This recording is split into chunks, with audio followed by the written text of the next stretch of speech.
அஸ்ஸலாமு அலைக்கும் வரஹ்மத்துல்லாஹி தஆலா வபரகாத்துஹு.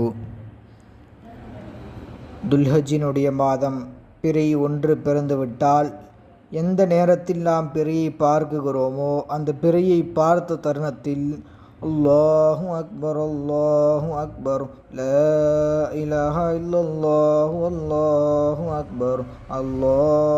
அக்பர் வலில்லாஹில் ஹம்து என்று தக்பீர் ஓத வேண்டும்.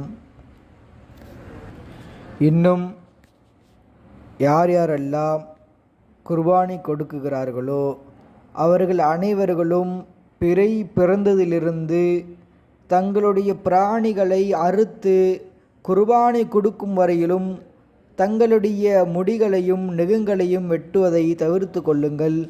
நாயகம் ஸல்லல்லாஹு அலைஹி வஸல்லம் அவர்கள் சொல்லியிருக்கிறார்கள். அஸ்ஸலாமு அலைக்கும் வரஹ்மத்துல்லாஹி தஆலா வபரகாத்துஹு.